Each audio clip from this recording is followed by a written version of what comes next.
হাসর 7 নম্বর আয়াত আল্লাহ পাক বলছেন ওয়ামা আতাকুমুর রাসূলু ফাখুযুহু। রাসূল সাল্লাল্লাহু আলাইহি ওয়াসাল্লাম যা যা দেন নিয়ে নাও। রাসূল সাল্লাল্লাহু আলাইহি ওয়াসাল্লাম যা যা দেন নিয়ে নাও। ওয়ামা নাহাকুম আনহু ফান্তাহু। রাসূল সাল্লাল্লাহু আলাইহি ওয়াসাল্লাম যা যা ছেড়ে দিতে বলেন, নিষেধ করেন, ছেড়ে দাও। এখন রাসূল যা দেন সেটা কি কোরআনে আছে না হাদিসে আছে? বলেন। আচ্ছা, রাসূল যা থেকে নিষেধ করেন সেগুলো কি কোরআনে আছে না হাদিসে আছে? মনে করেন আমরা বললাম ঈশার নামাজ কয় রাকাত? ফরজ নামাজ 4 রাকাত। আর 4 রাকাত নামাজের মধ্যে মোট কতগুলো সেজদা হবে? এক রাকাতে আমরা কয়টা সেজদা করব, কয়টা রুকু করব, রুকুর তাসবিহ কি পড়ব এবং কয়বার করে পড়ব, সেজদার তাসবিহ কি পড়ব, কয়বার করে পড়ব, 2 সেজদার মাঝখানে বসবো কিনা, 2 সেজদার মাঝখানে কোনো দোয়া পড়ব কিনা, রুকু থেকে উঠে সামি আল্লাহু লিমান হামিদা বলে রব্বানা ওয়া লাকাল হামদ বলতে হবে কিনা, এই খুঁটিনাটি বিষয়টা কি আপনি কোরআনে পাবেন? পাবেন না। কোরআনে পাবেন যে আপনাকে 5 ওয়াক্ত সালাত ফরজ করা হয়েছে। এখন আপনি হাদিসে গিয়ে পাবেন যে সালাতের ওয়াক্ত কেমন হবে, কখন হবে, কিভাবে ওযু করতে হবে, আপনি জুনুবি অবস্থায় থাকলে কিভাবে ফরজ গোসল করবেন, কিভাবে মেসওয়াক করবেন, ওযুর সময় কি আগে ধোবেন, বিসমিল্লাহ বলে কি আগে মাথা মাসা করবেন নাকি আগে হাতের কবজি পর্যন্ত ধোবেন, কি করবেন, ধারাবাহিকতা কেমন হবে, নামাজের দিকে আপনি কিভাবে যাবেন, কিরকম পোশাক পরলে নামাজ হবে, কেমন করলে নামাজ হবে না, কোন ওয়াক্তে নামাজ পড়লে নামাজ হবে, কোন ওয়াক্তে পড়লে হবে না, কোন ওয়াক্তের নামাজ কত রাকাত হবে, কোন রাকাতে কয়টা সেজদা করবেন, কয়টা রুকু করবেন ইত্যাদি, মানে খুঁটিনাটি বিষয়। এই খুঁটিনাটি বিষয়গুলো কিন্তু আছে হাদিসে। কোথায় আছে ভাই? এই হাদিস এবং সুন্নাহ প্লাস কোরআন, এই দুটোকে মিলেই হচ্ছে ওয়াহি, আল্লাহ পাকের ওয়াহি। এখন অনেকেই এই আয়াতের ভুল ব্যাখ্যা করতে পারেন যে আল্লাহ পাক তো বলেছেন কোরআনের সমস্ত বিষয় আমি ব্যাখ্যা করেছি, তাহলে হাদিসের কি প্রয়োজন আছে? উত্তর হচ্ছে আল্লাহ পাক কোরআনের সমস্ত বিষয়ের মূল নীতি ব্যাখ্যা করেছেন আর হাদিসে গিয়ে এর বিস্তারিত ব্যাখ্যা করেছেন। আমি কি বুঝতে পারছি? আয়াত দলিল সূরা নাজম আয়াত নাম্বার 3-4, সূরা নাজম আয়াত নাম্বার 3-4 আল্লাহ রাব্বুল আলামিন বলছেন যে ওয়ামা ইয়ানতিকু আনিল হাওয়া, মুহাম্মদ সাল্লাল্লাহু আলাইহি ওয়াসাল্লাম নিজের মন গড়া কোনো কথা বলেন না। মুহাম্মদ সাল্লাল্লাহু আলাইহি ওয়াসাল্লাম নিজের মন গড়া একটা শব্দ উচ্চারণ করেন না। ইন হুয়া ইল্লা ওয়াহয়ু ইউহা, তিনি শুধু অতটুকু কথা বলেন যেটা তার কাছে ওহী করা হয়। সুবহানাল্লাহ। যখন থেকে নবী সাল্লাল্লাহু আলাইহি ওয়াসাল্লামের কাছে নবুয়ত এসেছে, এরপর থেকে একটা শব্দ নবী সাল্লাল্লাহু আলাইহি ওয়াসাল্লাম আল্লাহর হুকুম ছাড়া বলেন না। একদিন এক ব্যক্তি এসে জিজ্ঞাসা করছিল যে আল্লাহর কাছে সবচেয়ে নিকৃষ্ট জায়গা কোনটা আর সবচেয়ে উৎকৃষ্ট জায়গা কোনটা? নবী সাল্লাল্লাহু আলাইহি ওয়াসাল্লাম চুপ করে থাকেন অনেকক্ষণ। তিনি চুপ করে আছেন মানে তার কাছে ওহী নাযিল হচ্ছে। কি নাযিল হচ্ছে? ওহী। কিছু কিছু সাহাবী বলতেন, যেমন একজন সাহাবীর নাম হচ্ছে যায়েদ ইবনে হারেসা।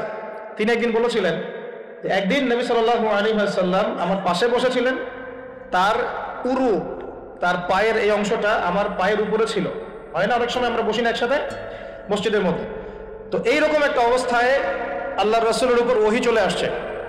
তো সাহাবী বলছেন ওই সময় আমার কাছে মনে হচ্ছিল যে আমার পাটা মনে হয় ভেঙে গুঁড়া হয়ে যাবে। আমার কথা বুঝতে পারছেন না? ওহীর যে একটা ভার, ওহী আসছে, তিনি বুঝতে পারছেন যে তার ফিজিক্যালি তার মধ্যে অন্যরকম একটা স্ট্রেংথ চলে আসছে।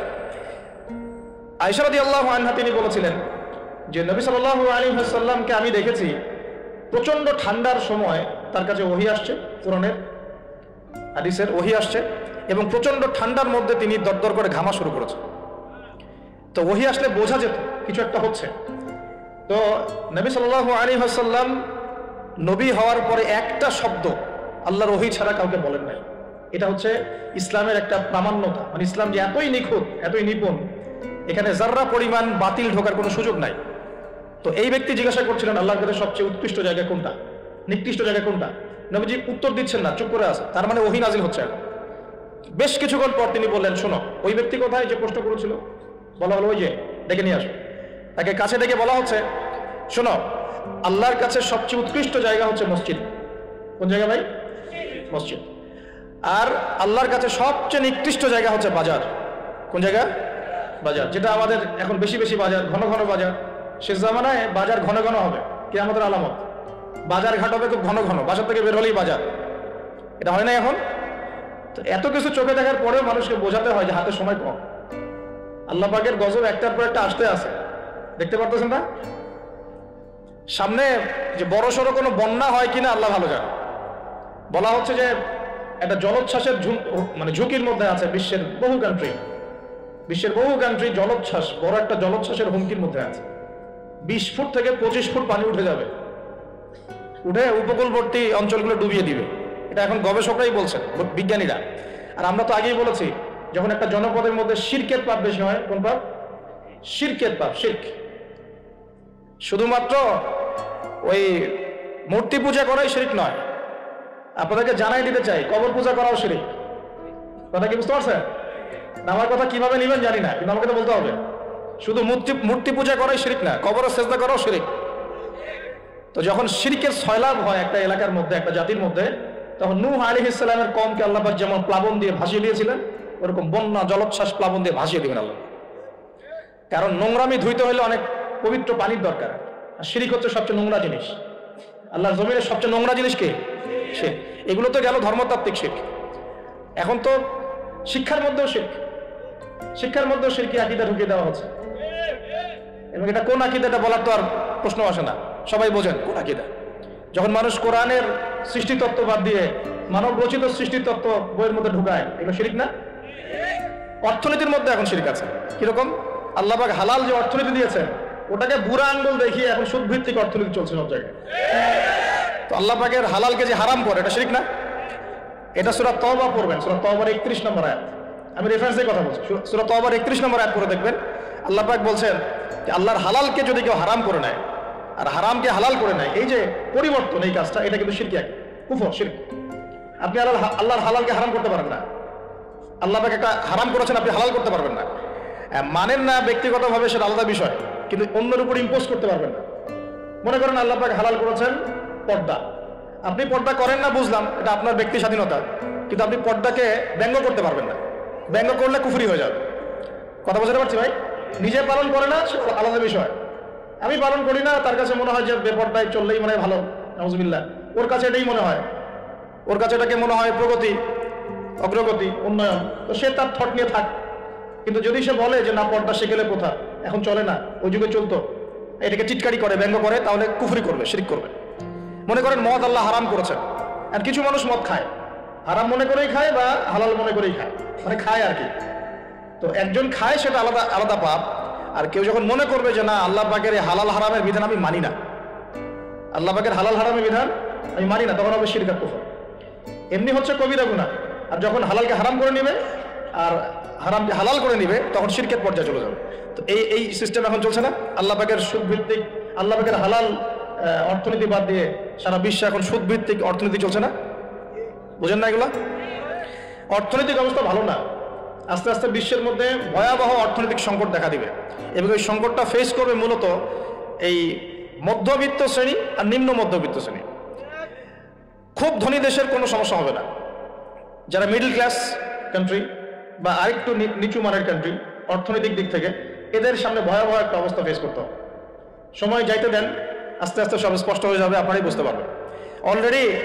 অলরেডি গরিব মানুষ হাহাকার করা শুরু করেছে, অলরেডি হাহাকার করা শুরু করেছে। বড় লোকের তো কোনো সমস্যা নাই, গ্যাস, তেল, চাল, ডাল সবকিছুর দামও যদি বাড়ে, বড় লোকের কোনো সমস্যা আছে?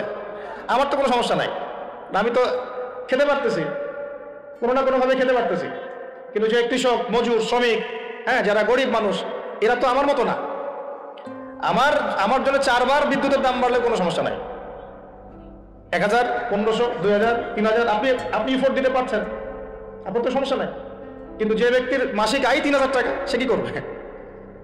সে তো ইফতার করতে বসে বদদোয়া করা শুরু করবে। এবার বহু মানুষ ইফতারির টেবিলে বসে আল্লাহর কাছে বদদোয়া করা শুরু করবে। এটা আমি অনেকদিন আগে বলেছি, কারণ এটা বলেছি বৈশ্বিক অর্থনৈতিক সংকটের কারণে। পুরো বিশ্বে একটা ইকোনমিক সংকট চলছে। এখন এই কথাগুলো যেগুলো বলছে, এগুলোর সাথে কিন্তু আমাদের ইসলামিক সমাজ ব্যবস্থা জড়িত আছে। আমরা এদিকে আসতেছে, প্রথমে বোঝেন যে এটাও শিরকি একটা সিস্টেম চলতেছে। আর বিশ্বে যে শিরকটা চলতেছে বড়, সেটা আরো ভয়াবহ। সেটা কি? বিশ্বের যারা মোরল, যারা এখন বিশ্ব চালায়, তারা বলতেছে এক কথায় যে ধর্মের কোনো দরকার নাই বিশ্বে ধর্মের কোনো দরকার নাই, ধর্মগ্রন্থেরও দরকার নাই, ধর্মীয় বিধানেরও দরকার নেই। এই বিশ্ব চালাবো আমরা, বিশ্বের বিধান রচনা করব আমরা, বিশ্বকে পরিচালনা করার মূলনীতি বানাবো আমরা, বিশ্বের মানুষকে চালাবো আমরা। নাউজুবিল্লাহ বলছি ঠিকই, বিশ্ব চলছে এইভাবে। এখানে আল্লাহ আল্লাহর আসমানি কিতাব, কোরআন, হাদিস, শরিয়া, ইসলামী সমাজ, এগুলো বুড়ান গুটো। কেউ টাইম দেয় না এগুলো, খালি মুখে মুখে বক ধার্মিকতা দেখায়। জুমার দিনে এসে নামাজ পড়ে, ঈদের নামাজ পড়তে আসে, তারাবির নামাজ পড়তে আসে, দাঁড়িয়ে রাখছে, পাগড়ি পড়ছে, এটা বক ধার্মিকতা।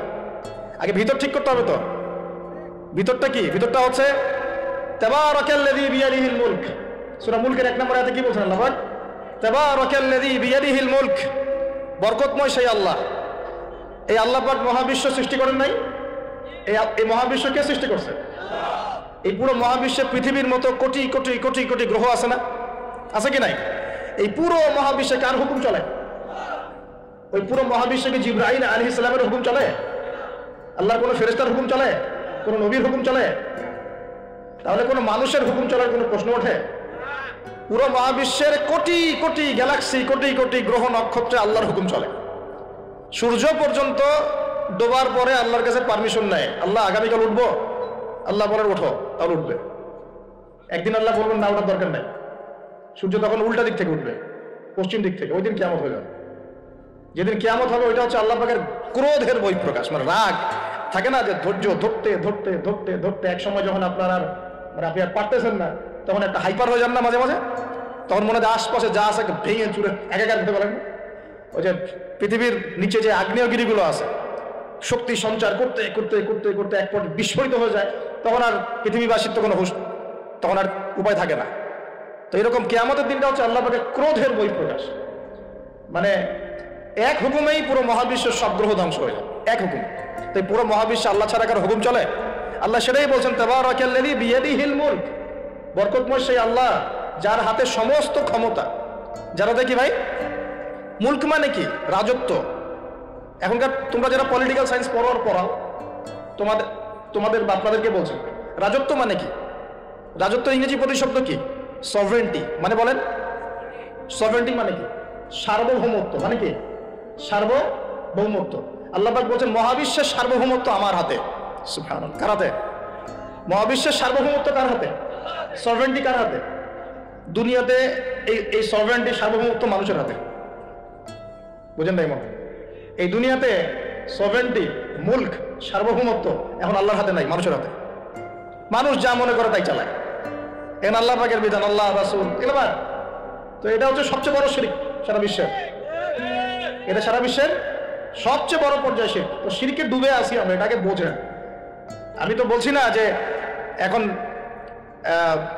এই প্রবলেমসগুলোকে রাতারাতি সলভ করা যাবে, এমনটা তো বলছি না। বলছি পুরো ওয়ার্ল্ডে এরকম শিরকি একটা সিস্টেম প্রতিটা ক্ষেত্রে চলছে। কিভাবে সলভ করবেন সেটা পরের বিষয়, আগে তো বুঝতে হবে কোথায় আছে বিষয়। তো আমরা দেখলাম যে বড় বড় সেক্টর যেগুলো একটা বিশ্বের, ধর্ম, সংস্কৃতি, অর্থনীতি, জিওপলিটিক্স এবং পরিবার তো আছেই, পাশাপাশি আমাদের এই একটা ওয়ার্ল্ড অ্যাফেয়ার্স, এই প্রতিটা ক্ষেত্রে আল্লাহ পাকের তাওহীদকে পাশ কাটিয়ে মানুষের মন গড়া বিধান দিয়ে চলানো হচ্ছে কিনা? হচ্ছে কিনা? বুঝতে পারছেন না মনে কথা? সুদ কি মানুষের বিধান না আল্লাহর বিধান? বলেন, আরো খোলামেলা বলে, সুদ কি মানুষের বিধান না আল্লাহর বিধান? মদ কি মানুষের বিধান না আল্লাহর বিধান? মদ খাওয়া যাবে? মদ খাওয়া যাবে? বেপরদায় চলা যাবে, এটা কি মানুষের বিধান না আল্লাহর বিধান? পুরো বিশ্বের যত বৈশ্বিক অ্যাফেয়ার্স আছে এটা মানুষ নিয়ন্ত্রণ করবে, আল্লাহর বিধানের দরকার নাই। এটা কি আল্লাহর বিধান না মানুষের কথা? তো সারা বিশ্বে এই কুফুরি চলতেছে না? চলছে কি না? এখন এই বিশ্বটা বোঝেন, তারপরে আপনি একটা বোঝেন। আল্লাহ পাক বলছেন, এখন আমি মুহাম্মদ সাল্লাল্লাহু আলাইহি ওয়াসাল্লামের কাছে এমন কিতাব দিয়েছি যে কিতাবে এই সব সমস্যার সমাধান আছে। সুবহানাল্লাহ। সমস্যাগুলো তো বুঝতে পারলেন? আল্লাহ পাক বলছেন, হে মুহাম্মদ বলেন সাল্লাল্লাহু আলাইহি ওয়াসাল্লাম, আমি তোমার কাছে এমন একটা কিতাব দিয়েছি যে কিতাবের মধ্যে প্রতিটা বিষয়কে আমি ব্যাখ্যা করেছি, সমাধান দিয়েছি। এটা হেদায়েত, এটা রহমত, এটা বুশরা, সুসংবাদ তাদের জন্য যারা আমার সামনে আত্মসমর্পণ করবে। যারা করবে না ওদের জন্য সুসংবাদ নাই। আর এই কিতাবের ব্যাখ্যা আছে। এই কিতাব একাই আপনাকে পথ দেখাবে না, হাদিসের প্রয়োজন আছে। এটা আমরা পেলাম সূরা নজম আয়াত নাম্বার 3-4 এবং সূরা হাশর আয়াত নাম্বার 7। যে রাসূল সাল্লাল্লাহু আলাইহি ওয়াসাল্লাম নিজের মন গড়া কোনো কথা বলতেন না, তিনি সেটাই বলতেন যে আল্লাহ ওহী করতেন। আর আল্লাহর রাসূলের আদেশগুলো আমরা পাচ্ছি হাদিসে, নিষেধগুলো পাচ্ছি হাদিসে। সো কোরআন এবং হাদিস এই দুটোকে মিলে আল্লাহ পাকের এখন ওহী নাজিল হচ্ছে। কোথায় নাজিল হচ্ছে? আইয়ামে জাহিলিয়াত। কোথায় ভাই? এই কিতাব কোথায় নাজিল হয়েছে? বাংলাদেশে, পাকিস্তানে, সিরিয়ায়? কোন যুগে নাজিল হয়েছে? ওই ব্যাবিলনের যুগে, নাকি ওই চাইনিজ সভ্যতার যুগে, নাকি রাশিয়ার বলশেবিক ওই বিপ্লব ওইসব যুগে? কোন যুগে নাজিল হয়েছে? আবু জেহেলের যুগে। কোন যুগে ভাই? আবু জেহেলের নাম শুনেছেন তো? আবু জেহেলের যুগটাকে আমরা বলি আইয়ামে জাহিলিয়াতের যুগ। আবু জেহেল ছিল ওই যুগের নেতা। দারুন নাদওয়া ছিল তার পার্লামেন্ট। তার পার্লামেন্টের নাম কি? দারুন নাদওয়া। সেখানে আবু জেহেল, আবু লাহাব, উতবা, সাইবা, রাবিয়া এরা সব বসে বসে বুদ্ধি পাকাইতো আর কি করতে হবে কি করতে হবে না। বাই দ্য ওয়ে, এই আবু জেহেল, আবু লাহাবরা কিন্তু আল্লাহকে বিশ্বাস করতো। আল্লাহ বলে যখন আছে এবং আল্লাহর কাছে যে ফিরে যেতে হবে এটাও তারা বিশ্বাস করতো কিছু কিছু ক্ষেত্রে। কিন্তু আল্লাহ পাকের কোনো বিধান তারা মানত না। আল্লাহ পাকে পাওয়ার জন্য মাধ্যম পূজা করতো তারা। কিন্তু 360টা মূর্তির পূজা এই কারণে করতো না, যে তারা আল্লাহকে বিশ্বাস করে না এমন নয় বিষয়টা। তারা আল্লাহকে বিশ্বাস করতো, আল্লাহকে পাওয়ার মাধ্যম হিসেবে তারা এগুলোর পূজা করতো। সূরা জুমার পরে, সূরা জুমারের 1, 2, 3 আয়াত পরে দেখেন আবু জেহেলদের কথা আল্লাহ বলেছেন। তারা বলতো মা না'বুদুহুম, আমরা এই লাত উজ্জা মানাতের উপাসনা এই কারণে করি, শুধু এই কারণে করি, লিয়ুকাররিবুনা ইলাল্লাহি যুলফা, যে এই লাত উজ্জা মানাত হবল এই যে মূর্তিগুলো এগুলো আমাদেরকে আল্লাহ পর্যন্ত পৌঁছে দিবে, এই কারণে করতো। ওরা কিন্তু আল্লাহকে অস্বীকার করতো না। এমনকি বদর যুদ্ধে যাওয়ার সময়ও আবু জেহেল কিন্তু কাবা ঘরে দোয়া করে গেছে। তারা কিন্তু হজ উমরাও করতো, বিকৃত হজ উমরা করতো। তো এটা মনে করবেন না যে আবু জেহেলরা আল্লাহকে বিশ্বাস করতো না। এবার আবু জেহেলকে চিনতে পারছেন? আবু জেহেল কেমন ব্যক্তি? যে আল্লাহকে বিশ্বাস করে ঠিকই, কিন্তু আল্লাহ পাকের কোনো বিধান মানতে চায় না। তো এখন এই নব্য আবু জেহেলরা আমাদের সমাজে আছে কি নাই বল? আমি কি মিলাইতে পারতেছি? আমি আমার চেষ্টা করছি আপনাদেরকে সহজ করে বোঝানোর জন্য, কিন্তু পারছি কিনা জানি না। অনেক সময় হয় কি যে নিজেরা অনেক কিছু বুঝি কিন্তু বোঝাতে পারি না। বোঝাতে পারাটাও একটা আল্লাহ পাকের রহমত। মানে কাউকে বোঝাতে পারানোটা কিন্তু আল্লাহ পাকের রহমত। অনেক সময় দেখবেন আপনি বুঝতে পারছেন অনেক কিছু, কিন্তু মানুষকে বোঝাতে পারছেন না। তা আমি চেষ্টা করছি বোঝানোর জন্য, আমি কতটুকু পারছি আমি জানি না। এই যে আবু জেহেলকে চিনতে পারলেন? আবু জেহেল এমন একজন বুদ্ধিজীবী মানুষ, খুব বুদ্ধি তার, কারণ তার নাম হচ্ছে আবুল হাকাম। কি নাম? আবুল হাকাম। আবু জেহেলের নাম আবু জেহেল না, আবু জেহেলের নাম আবুল হাকাম, মানে জ্ঞানের পিতা। ওই সমাজের মানুষ তাকে বলতো জ্ঞানের পিতা। জ্ঞানের পিতা, ফিলোসফার, সে দার্শনিক, সে বুদ্ধিজীবী। বুঝতে পারছেন না কথা? আইয়ামে জাহিলিয়াতের মানুষ তাকে সম্মান দিয়ে কথা বলতো, তাকে বলতো তুমি জ্ঞানের পিতা। তো আমাদের ইসলাম তাকে আবু জেহেল কেন বলছে তাহলে? কারণ সে আল্লাহ পাককে চিনতো। আল্লাহ পাককে চেনার পরেও আল্লাহ পাকের বিধানকে সরাসরি বিরোধিতা করেছে। কোনো অজ্ঞ মানুষ ছাড়া এই কাজকে করতে পারে? এখন বলেন এরকম মানুষ সমাজে আছে কি নাই? এই নব্য আবু জেহেলরা আছে না নাই? আছে রে ভাই, আছে, আছে না? এরকম মানুষও পৃথিবীতে সমাজে আছে। তো এখন বলেন আবু জেহেলদের যুগে আল্লাহ পাক কোরআন হাদিস নাজিল করলেন কেন? কি প্রয়োজন ছিল? উত্তর, আবু জেহেলদের যুগের মধ্যে বর্তমান সময়ের মতো শিরক ছিল। কি ছিল ভাই? আবু জেহেলদের যুগে বর্তমান সময়ের মতো সুদ ছিল, সুদ। আবু জেহেলদের যুগে বর্তমান সময়ের মতো মাদক ছিল। আবু জেহেলদের যুগে বর্তমান সময়ের মতো মেয়েদের প্রতি এই বর্বর আচরণ ছিল, মানে নারীর অবমাননা ছিল। বরং আমি খোলামেলাই বলি, আবু জেহেলের যুগ থেকে এই যুগে নারীর অবমাননা আরো বেশি। আবু জেহেলের যুগে এত ধর্ষণ হয় নাই। আবু জেহেলের যুগে মেয়েরা এরকম ছেলেদের পোশাক পরে ঘোরে নাই। আবু জেহেলের যুগে ঘরে ঘরে পরকিয়া ছিল না। আবু জেহেলের যুগে যে ফ্ল্যাটে ফ্ল্যাটে জেনার, ক্যাসিনো আর বার আর মেয়েদের ড্যান্স, পর্নোগ্রাফি এগুলো ছিল না। এগুলো কোনোটাই আবু জেহেলের যুগে ছিল না। ওই যুগটাকে তো খুব আমরা গালিগালাজ করতে পছন্দ করি। হ্যাঁ, একদম জাহিলি যুগ, আইয়ামে জাহিলিয়াত, তাই না? মেয়েদেরকে একদম জীবন্ত কবর দেওয়া হতো, এই কথা বলি না? তো এখন আবার কোথায় মেয়েকে সম্মান দেওয়া হচ্ছে? এত সেদিন বললাম না, এখন তো মেয়েকে ঢলে ডেকে নিয়ে পায়জামা খুলে ফেলে দেওয়া হচ্ছে না? কোন কোন ক্ষেত্রে কলেজ ছাত্রীদেরকে মনোরঞ্জনের পাত্র বানানো হয়েছে। দেখলেন না কয়দিন আগে কি ঘটনা ঘটলো ঢাকায়? তো এখন আবার মেয়েদের কোথায় সম্মান দেওয়া হচ্ছে? আবু জেহেলের যুগে তারপরেও একটা শালীন পোশাক তো ছিল। আবু জেহেলের যুগে আপনি বিকিনি সংস্কৃতি পাবেন না। আবু জেহেলের যুগে বিকিনি সংস্কৃতি ছিল না, এখন বিকিনি সংস্কৃতি আছে না?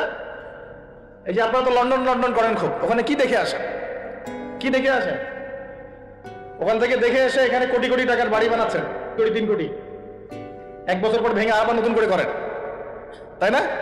এমনও তো কিছু মানুষ আছে আপনাদের সমাজে, আমি জানি। শোনেন, তাব্বাত ইয়াদা আবি লাহাবি ওয়া তাব, সূরাটা পড়েছেন? আবু লাহাবের 2 হাত ধ্বংস হোক। আবু লাহাবের পাপ ছিল অন্য, সে নবী সাল্লাল্লাহু আলাইহি ওয়াসাল্লামের সাথে কটূক্তি করত, বিরোধিতা করত। কিন্তু আবু লাহাব সম্পর্কে আল্লাহ পাক কি বলছেন? মা আগনা আনহু মালুহু ওয়া মা কাসাব। আবু লাহাবের মাল সম্পদ এবং যা সে অর্জন করেছে এই দুনিয়াতে, এগুলো তাকে জাহান্নামের আগুন থেকে বাঁচাতে পারবে। এই বিশাল প্রপার্টি আপনাকে জাহান্নামের আগুন থেকে বাঁচাতে পারবে না যদি এই প্রপার্টির হক আদায় না করেন।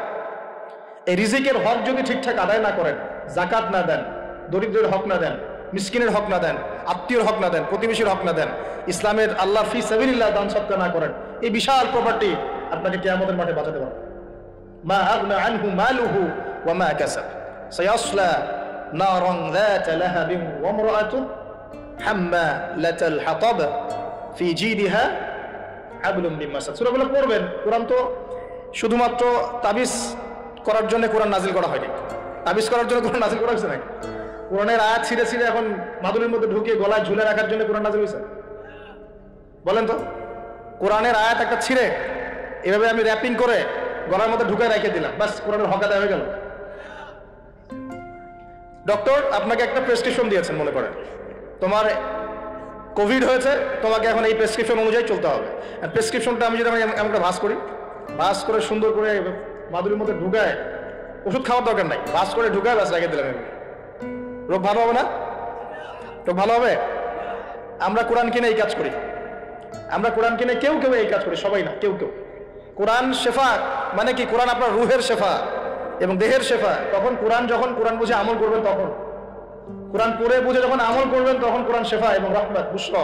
আল্লাহ পাক আমাদেরকে বোঝার তৌফিক দান করে নেন। তবে হ্যাঁ, কোরআনের আয়াত থেকে ঝাড়ফুঁক করা যায়, ঝাড়ফুঁক করা যেতে পারে, পানি পড়া খাওয়া যেতে পারে, এবং এই পানিতে গোসলও করা যেতে পারে ইত্যাদি। কিন্তু আপনি তো ছিঁড়ে ছিঁড়ে ছিঁড়ে ছিঁড়ে খালি গলায়, পায়ে, হাতে ঝুলে রাখতে পারবেন না। আল্লাহ পাক আমাদেরকে বোঝার তৌফিক দান করুন। প্রিয় ভাইয়েরা, এখন এতটুকু তো বুঝতে পারলাম যে কোরআন কোন সময় নাজিল হয়েছে। তাহলে ভাই কার যুগে? আবু জাহেলের যুগে। আবু জাহেলের যুগে কি কি ছিল? এখনকার মতো শিরক ছিল, এখনকার মতো সুদ ছিল, এখনকার মতো মাদক ছিল, এখনকার মতো মেয়েদের অবমাননা ছিল, আরো একটা ছিল এখনকার মতো যে গোত্রীয় হানাহানি। দেখেন না এখন হানাহানি, মারামারি, রাহাজানি বিশ্বে বিশ্বে, দেশে দেশে, দলে দলে, এই পলিটিক্যাল দল ওই পলিটিক্যাল দলে, আবার এই ধর্মীয় দল এই ধর্মীয় দলে, এই যে হানাহানি, গোত্রীয় হানাহানি, এই হানাহানি ছিল আইয়ামে জাহিলিয়াতের একটা বড় নিদর্শন। তো এরকম একটা সমাজে আল্লাহ পাক কোরআন এবং হাদিস নাজিল করলেন কেন? ইসলামী সমাজ গঠন করার জন্য, যেটা আপনি টপিক দিয়েছেন। এখন ইসলাম কি আর সমাজ কি? ইসলাম হচ্ছে এক কথায় আল্লাহর সামনে আত্মসমর্পণ করা। আল্লাহর সামনে আত্মসমর্পণ মানে কি? আল্লাহ কি আমার সামনে দাঁড়িয়ে আছেন? আল্লাহ পাক কি আমার সামনে দাঁড়িয়ে আছেন? আমি কি পায়ে সেজদা করবো? আল্লাহর সামনে আত্মসমর্পণ মানে কি? আল্লাহ পাককে চোখে দেখা যায়? আল্লাহ রাব্বুল আলামিনকে দুনিয়ার কোনো চোখ দেখতে পারবে না, সুবহানাল্লাহ। হ্যাঁ, জান্নাতে যারা যাবে তারা আল্লাহকে দেখতে পারবে। আর ইনশাআল্লাহ আমরা আশা করি আমরা সেই কাতারভুক্ত হব ইনশাআল্লাহ। একদিন না একদিন আমরা আল্লাহকে দেখবো ইনশাআল্লাহ। নবীজিকে আয়েশা রাদিয়াল্লাহু আনহা বলছিলেন, আল্লাহ পাককে কিভাবে দেখবে মানুষ ইয়া রাসূলুল্লাহ সাল্লাল্লাহু আলাইহি ওয়াসাল্লাম? তিনি বলছেন যে তোমরা পূর্ণিমার চাঁদ দেখতে তোমাদের কোনো অসুবিধা হয়? তখন সাহাবীরা বলছেন, না, পূর্ণিমার চাঁদ তো আমরা জালাল্যমান দেখতে পারি। ঠিক এভাবেই তোমরা আল্লাহকে দেখবে ইনশাআল্লাহ। এটা হবে জান্নাতের সবচেয়ে বড় নিয়ামত। জান্নাতের সবচেয়ে বড় নিয়ামত হচ্ছে আল্লাহর দর্শন, দিদার। তো এই দুনিয়ার চোখ আল্লাহকে দেখবে না, তাহলে আল্লাহ পাক কিভাবে আমাদের সাথে যোগাযোগ করবেন? আল্লাহ পাক এই দুনিয়ার মধ্যে কিছু মানুষকে বাছাই করবেন নবুয়ত দেওয়ার জন্য। কি দেওয়ার জন্য? নবুয়ত। যে মানুষদের সাথে আল্লাহ পাক যোগাযোগ করবেন আল্লাহর ওহীর মধ্য দিয়ে। কিসের মাধ্যমে? ওহীটাকে সরাসরি নেমে আসবে না কেউ নিয়ে আসবে। এখন কেউ নিয়ে আসবে, কে নিয়ে আসবে? তার নাম হচ্ছে জিবরাইল আলাইহিস সালাম। কি নাম? আল্লাহ রব্বুল আলামিন জিবরাইল আলাইহিস সালামের মাধ্যমে কোরআন সুন্নাহর এই ওহী সর্বশেষ নবী মুহাম্মদ সাল্লাল্লাহু আলাইহি ওয়াসাল্লামের কলবে ওহী করেছেন। খুশি হন নাই? কোন যুগে ওহী করেছেন? আবু জেহেলের যুগে। কোন যুগে? যে যুগটার সাথে আমাদের যুগের মিল আছে। আচ্ছা, এখন আল্লাহ পাক বলেছেন এর সামনে তোমরা মাথা নত করো। মাথা নত মানে কি? জাস্ট মাথাটা নত করে দেওয়া? মাথা নত মানে নিজের ইচ্ছাকে সঁপে দাও, নিজের ইচ্ছাকে সঁপে দাও। মন চাচ্ছে আমি নামাজ পড়বো না, আল্লাহ বলছেন পড়তে হবে, এর নাম সঁপে দেওয়া। মন চাচ্ছে আমি একটু মদ খাই, আল্লাহ বলেছেন খাওয়া যাবে না, হারাম, এর নাম সঁপে দেওয়া। মন চাচ্ছে একটা মেয়ের সাথে একটু কি করি, ডেটিং করি, একটা মেয়েকে নিয়ে ফুর্তি করি, আল্লাহ বলছেন জেনা করা যাবে না, এর নাম সঁপে দেওয়া। মন চাচ্ছে ভরপেট খাই রমজান মাসে, আল্লাহ বলছেন না, রমজান মাসে খাওয়া যাবে, রোজা রেখে, এর নাম সঁপে দেওয়া। মন চাচ্ছে সম্পদের পাহাড় গড়ব, কাউকে কিছু দিব না, আল্লাহ বলছেন না, নেশাব হয়ে গেলে জাকাত দেওয়া লাগবে, এটা হলো সঁপে দেওয়া। সঁপে দেওয়া মানে কি? আল্লাহ পাকের বিধিবিধানের সামনে নিজের ইচ্ছাকে আত্মসমর্পণ করা। আল্লাহ যা বলেছেন আমি তাই করবো, যা ছেড়ে দিতে বলেছেন ছেড়ে দিব, দ্যাটস অল। এর নাম ইসলাম। ইসলাম হলো এই বিষয়টার নাম, নিজের ইচ্ছাটাকে আল্লাহ পাকের বিধানের সামনে আত্মসমর্পণ করে দাও। আমরা অনেকেই বলি ইসলাম মানে কি? শান্তি। এই যে শান্তি, এই শান্তি ব্যাখ্যা দিয়ে দিয়ে কি করা হয়েছে জানেন? ওই যে বদর, উহুদ, খন্দক, খায়বার, হুনাইন, মুতা, এইসব ইতিহাসগুলোকে সরিয়ে দেওয়া হয়েছে। ইসলাম মানে তো শান্তি। ইসলাম শান্তির সাথে আবার এইসবের কি সম্পর্ক? শান্তির সাথে মোতার যুদ্ধের কি সম্পর্ক? যুক্তি দিচ্ছে শান্তির সাথে বদর যুদ্ধের আদর্শের কি সম্পর্ক? ইসলাম মানে তো শান্তি। ইসলাম মানে শান্তি কখন? ইসলাম মানে হলো আত্মসমর্পণ। যখন একজন মানুষ নিজের ইচ্ছাকে আল্লাহর সামনে সঁপে দিবে, এর মধ্য দিয়ে সে শান্তি অর্জন করবে। মানে নিজের ইচ্ছাকে আল্লাহর সামনে সঁপে দিলে পরে শান্তি পাওয়া যায়। কারণ আমি তো জানি না যে আমার জন্য কোনটা ভালো কোনটা মন্দ। কে ভালো জানে? যিনি আমাকে সৃষ্টি করেছেন। মনে করেন আপনি একটা মোবাইল ফোন বানিয়েছেন, আপনি এটার মেকার বা ক্রিয়েটর। এখন আপনার চেয়ে কি কেউ ভালো জানে এই ফোনের মধ্যে কি আছে? বলেন। আপনি একটা কম্পিউটার ফাংশন করেছেন, একটা সফটওয়্যার তৈরি করেছেন, একটা অ্যাপস তৈরি করেছেন। আপনার চেয়ে কি কেউ ভালো জানবে এই অ্যাপস কি কাজ করতে পারে, এই সফটওয়্যার কি কাজ করতে পারে, এই কম্পিউটারের ফাংশন কি? এখন আল্লাহ পাক পুরো মহাবিশ্ব সৃষ্টি করেছেন, আমাদেরকেও সৃষ্টি করেছেন। এখন আমাদের জন্য কোনটা ভালো কোনটা খারাপ, কোনটা হক কোনটা বাতিল, কোনটা ন্যায় কোনটা অন্যায়, কোনটা করলে আমরা দুনিয়া ভালো থাকবো পরকালে ভালো থাকবো, এটা কি আল্লাহ পাকের চেয়ে ভালো কেউ জানবে? এই সহজ কথাটা বুঝতে এত সমস্যা কিসে? যদি আল্লাহ বলে কেউ থেকে থাকেন, তাহলে তিনি যদি আমাকে সৃষ্টি করে থাকেন, তাহলে তিনি তো ভালো বুঝবেন আমার জন্য কোনটা ভালো কোনটা খারাপ। এখন তিনি যেগুলো ভালো বলেছেন সেগুলো কোরআনে নাজিল করেছেন, যেগুলো খারাপ বলেছেন সেগুলোও কোরআনে নাজিল করেছেন। তিনি তার রাসূলের মাধ্যমে আমাদেরকে জানিয়েছেন কোন কোন বিষয়গুলো ভালো আর কোন কোনগুলো খারাপ। এখন এগুলো যখন প্রমাণ হয়ে যাবে, মেনে নিতে কোনো সমস্যা, মানতে কোনো আপত্তি আছে ভাই? এই মেনে নেওয়ার নাম হলো ইসলাম। মেনে নেওয়ার নাম কি ভাই? ইসলাম। এখন দ্বিতীয় প্রশ্ন হচ্ছে, ইসলাম কি পরিপূর্ণ না অসম্পূর্ণ? উত্তর হচ্ছে আল্লাহ পাক সূরা মাইদার 3 নম্বর আয়াতে বলছেন। কত নম্বর আয়াত? সূরা মাইদার 3 নম্বর আয়াতে আল্লাহ পাক বলছেন যে আল ইয়াউমা আকমালতু লাকুম দীনাকুম, আজকে আমি দ্বীন ইসলামকে একদম পরিপূর্ণ করে দিলাম। ওয়া আতমামতু আলাইকুম নি'মাতি, তোমাদের উপর আমার নিয়ামতকে পূর্ণতা দিলাম। ওয়া রাদিতু লাকুমুল ইসলাম দীনান, তোমাদের উপরে দ্বীন ইসলামকে মনোনীত করে আমি আল্লাহ সন্তুষ্ট হয়ে গেলাম। তাহলে এই আয়াত থেকে কি বোঝা গেল? ইসলাম পরিপূর্ণ না অসম্পূর্ণ? পরিপূর্ণ মানে আমরা কি বুঝি? কিছু অংশ আছে কিছু নাই, কিছু কিছু হেদায়েত আছে কিছু কিছু নাই, কিছু কিছু বিষয়ের সমাধান আছে কিছু কিছু নাই, নাকি জগতের সমস্ত বিষয়ের সমাধান আছে? এই কথাটাই আগে হজম করতে হবে যে কোরআন সুন্নাহ ভিত্তিক এই ইসলামের মধ্যে পৃথিবীর সমস্ত সমস্যার সমাধান আছে। এর সামনে আত্মসমর্পণ করলে পরে আপনি হবেন মুসলিম, তার আগে হবেন। আমার কথা কি বোঝাতে পারছি? এরপরে আপনি মুসলিম হবেন। এখন যদি কেউ অস্বীকার করে সে কি হবে? যদি কেউ পুরোপুরি অস্বীকার করে, না কোরআন সুন্নাহে সবকিছু নাই আমি মানি না, তাহলে হবে সে কাফের। কি হবে? কাফের। কেউ যদি এগুলোর সাথে আল্লাহকে অংশীদার সাব্যস্ত করে সে কি হবে? সে হবে মুশরিক। কেউ যদি বলে আমি, বলে না, মনে মনে অস্বীকার করে কিন্তু মুখে মুখে বলে হ্যাঁ মানি, এমন মানুষ নাই? মুখে মুখে বলে হ্যাঁ মানি মানি মানি সবই মানি, আর মনে মনে অস্বীকার করে, ইসলামের বিরুদ্ধে কাজ করে ভিতরে ভিতরে। এই মানুষগুলোকে কি বলা হয়? মুনাফিক। আরেক শ্রেণী আছে যারা স্বীকার করে নেয় যে হ্যাঁ এগুলোই ঠিক, কিন্তু চলতে পথে আল্লাহর পথে চলতে গিয়ে কবিরা গুনাহে লিপ্ত হয়, তখন এদেরকে আমরা বলি ফাসিক বা জালেম। আমার কথা কি বুঝতে পারছেন? 5টা শ্রেণীর মানুষ আপনাকে দেখাই দিলাম ইসলাম কেন্দ্রিক। কেউ শিরিক করে হচ্ছে মুশরিক, কেউ অস্বীকার করে হচ্ছে কাফের, কেউ মুখে স্বীকার করছে মনে স্বীকার করছে না, হচ্ছে মুনাফিক, কেউ স্বীকার করে পথ চলতে গিয়ে কবিরা গুনাহ করছে, কবিরা গুনাহ, তখন সে জালেম হচ্ছে বা ফাসিক হচ্ছে। আর কেউ পরিপূর্ণরূপে আত্মসমর্পণ করে আমলে প্রমাণ করে সে মুমিন মুসলিম হচ্ছে। আল্লাহ পাক আমাদেরকে এই মুমিন মুসলিম হওয়ার তৌফিক দান করুন। এখন এই হলো ইসলাম। ইসলামী সমাজ কি? ইসলামী, ডিস্টার্ব করেন না প্লিজ। ইসলামিক সমাজ কি জিনিস? ইসলাম কি শুধু ব্যক্তি জীবনে পালন করারই ধর্ম বা জীবন? আচ্ছা, ধর্ম না জীবন ব্যবস্থা, এটাও তো জানতে হবে নাকি? ধর্ম আর জীবন ব্যবস্থার মধ্যে পার্থক্য কি? আল্লাহ পাক ইসলামকে কি বলেছেন? দিন আল ইসলাম। দিন কি বলেছেন? দিন। দিন শব্দটা কি? আল্লাহ পাক বলছেন ইন্না দীনা ইনদাল্লাহিল ইসলাম। সূরা আলে ইমরান আয়াত নাম্বার 19। সূরা আলে ইমরান আয়াত নাম্বার 19 আল্লাহ পাক বলছেন ইন্না দীনা ইনদাল্লাহিল ইসলাম। আল্লাহর কাছে ইসলাম কি? একমাত্র দিন। আরবি শব্দটা বলেন দিন। কবরে প্রশ্ন কি করা হবে? মা দিনুকা, মা দিনুকা। প্রথমে মান রব্বুক, তারপরে মা দিনুকা। তাহলে ধর্ম বা ইসলাম এটাকে কি শব্দে ব্যবহার করা হচ্ছে কোরআনে? দিন। এই দিন শব্দের মানে কি? আমি আপনাকে শর্ট করে বুঝাই দিচ্ছি। কোরআনে দিন শব্দ আসছে দুই রকম। কয় রকম? দুই রকম। একই বানান, একদম একই বানানেই দুই রকম দিন শব্দ আছে। একটা হচ্ছে মালিক ইয়াউমিদ্দিন, পড়েন না সূরা ফাতিহায়, মালিক ইয়াউমিদ্দিন, এই যে এখানে দিন, এই দিন শব্দের যে বানান আর ইন্না দীনা ইনদাল্লাহিল ইসলাম, এই দিনের যে বানান একদমই সেম। আবার আমপারা অন্য সূরা আছে ওয়া মা আদরাকা মা ইয়াউমুদ্দিন সুম্মা মা আদরাকা মা ইয়াউমুদ্দিন, এই যে দিন শব্দ এগুলোর বানান কিন্তু সেম। পার্থক্য কোথায়? এই দিনের দুটো অর্থ হয়। কয়টা অর্থ ভাই? একটা অর্থ হচ্ছে মালিক ইয়াউমিদ্দিন বলতে আল্লাহ পাক বোঝান কিয়ামত দিবস। কিয়ামত দিবস মানে যেদিন আমাদের বিচার করা হবে, এই দিবসটাকে বোঝাতে আল্লাহ পাক দিন শব্দ ইউজ করেছেন। আবার এই রিলিজিয়ন ইসলামকে বোঝাতেও দিন শব্দ ইউজ করেছেন। এখানে দিন শব্দ হলো জীবন ব্যবস্থা। জীবন কি ভাই? ব্যবস্থা। এখন জীবন ব্যবস্থা মানে কি? জীবন ব্যবস্থা মানে কি যে জীবনের কিছু অংশের হেদায়েত পাওয়া যাচ্ছে, বাকি অংশে পাওয়া যাচ্ছে না, বিষয়টা কি এমন? নাকি জীবন ব্যবস্থা মানে জীবনের প্রতিটা ক্ষেত্রের সমাধান আছে এমন? বলেন, উত্তর দেন।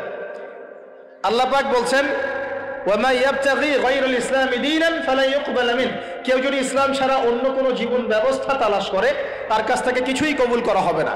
আল্লাহ আবার বলছেন যে আল ইয়াউমা আকমালতু লাকুম দীনাকুম, এই দিনটাকে আমি কামিল করেছি, পরিপূর্ণ করেছি। আল্লাহ পাক নিজেই বলছেন এই দিন আমার কাছে গ্রহণযোগ্য। আল্লাহ নিজেই বলছেন এই দিনটাকে আমি কামিল করেছি, পরিপূর্ণ করেছি। আল্লাহ নিজেই বলছেন এই দিন বাদ দিয়ে অন্য দিন কবুল হবে না। তাহলে এই দিন কি অসম্পূর্ণ থাকতে পারে? নিঃসন্দেহে এটা পরিপূর্ণ। এন্ড পরিপূর্ণ মানে কি? ওই যে প্রথমে একটা আয়াত তেলাওয়াত করেছিলাম সূরা নাহল আয়াত নাম্বার 89, আল্লাহ বলেছেন তিবিয়ানান লিকুল্লি শাই, কোরআন সুন্নাহয় আমি সব ব্যাখ্যা করেছি। আরো একটা দলিল দিয়ে দেই, সূরা কাহফ আয়াত নাম্বার 54। কত নম্বর আয়াত ভাই? এগুলো বাসায় গিয়ে চেক করে দেখেন, বাসায় গিয়ে একটু পড়াশোনা করেন, না হলে শুধু শুনবেন এক কান দিয়ে বেরো দেওয়ার কেন। আর রেফারেন্স চেক করে যদি দেখেন সব ঠিক আছে তখন মেনে নেওয়ার চেষ্টা করেন। আমি আগে বলছি না যে মানার দরকার আছে, আমি এখন বলছি মানার দরকার নাই। বাসায় গিয়ে আগে চেক করবেন, যদি দেখেন হ্যাঁ সব কথা ঠিক আছে তারপরে মানার চেষ্টা করেন। আল্লাহ পাক তৌফিক দান করুন। এখন আসেন, আল্লাহ সূরা কাহফের 54 নম্বর আয়াতে বলছেন যে ওয়ালাকাদ সাররাফনা ফি হাযাল কুরআন লিন-নাসি মিন কুল্লি মাসাল, আমি এই কোরআনে মানব জাতির জন্য প্রতিটা বিষয়কে ব্যাখ্যা করেছি। এবার আরো স্পষ্ট হয়ে গেল ইসলাম, কোরআন এবং সুন্নাহয় এমন কোনো বিষয় নাই যা নাই। এই হলো পরিপূর্ণ জীবন ব্যবস্থা। জীবন ব্যবস্থার কয়টা দিক থাকে? সহজ করে বলছি 6টা দিক। কয়টা দিক? জীবন ব্যবস্থা মানে আপনার ধর্মীয় জীবন আছে। ধর্মীয় জীবন কি একটু বোঝেন এখানে?